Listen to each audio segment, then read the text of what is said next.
R5 network 200.200.200.0 network 200.200.200.8.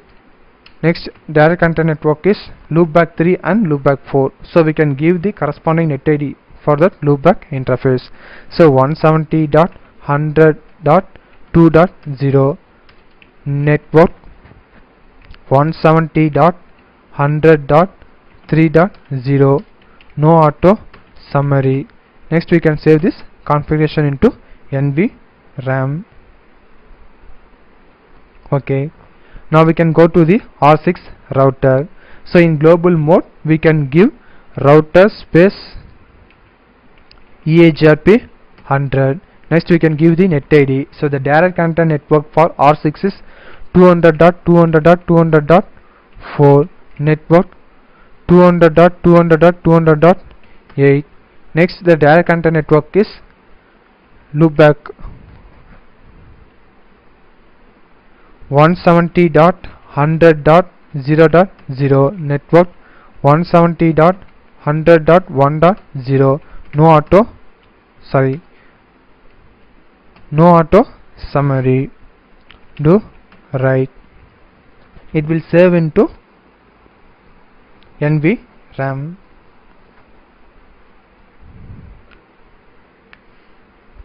Okay, we can check the configuration. Do show IP interface brief. Oh yeah, in R6 router we can make a mistake. In serial 0/0 we can use the in this interface we can use the net ID as 200.200.200.4/30. So here we can use the 4 IP. So the first IP is 5 and last IP is 6 and 7th IP is direct broadcast. 4 is a net ID, but here I will assign the IP address as 200.200.200.2.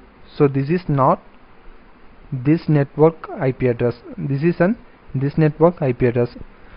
I will assign wrongly. Now we can change it.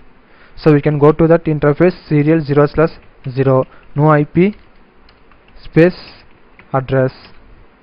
Now we can assign the IP address IP space address 200.200.200.6 255.255.252.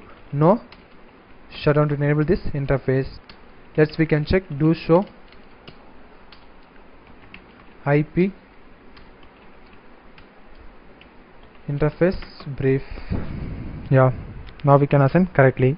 Okay, we can save this configuration. Do right. Now the configurations are saved into NVRAM.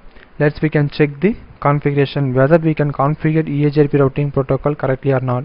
Do show IP interface brief. In serial 0/0 we can assign IP address as 1 and here we can assign the 5, but do show IP route. Yeah, we can get a neighbor relationship. D indicates the EAGRP routing protocol. So this D is an using EAGRP routing protocol we can learn this network from the neighbor network. Okay, we can check into R2 router also. So we can go to the R2 router and check do show IP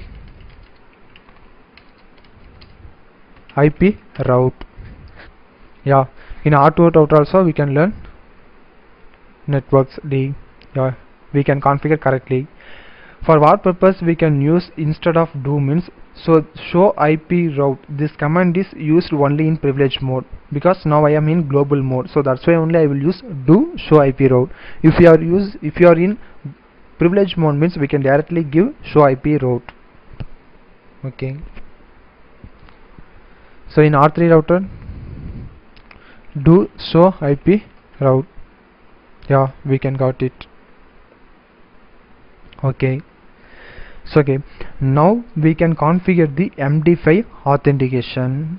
So in MD5 authentication is used for security purpose. if you are using EHRP routing protocol for all the routers in the same autonomous system number, it will form the neighbor relationship. This is an main office and this is an branch office.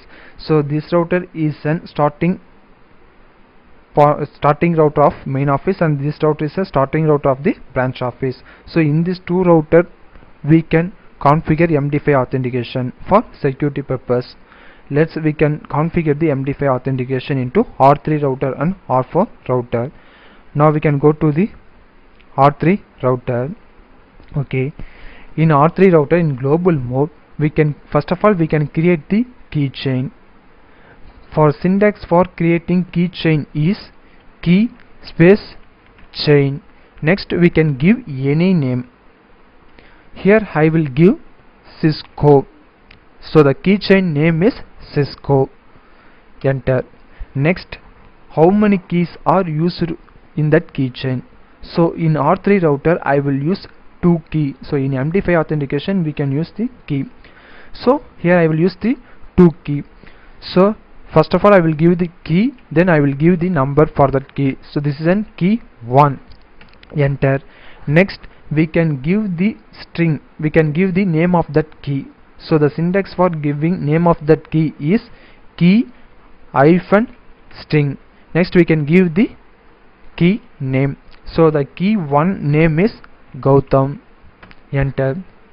Okay, so here we can use accept lifetime and send lifetime.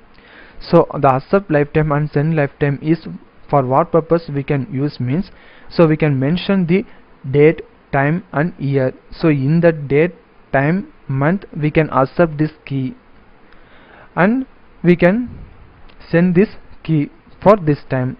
So we can mention the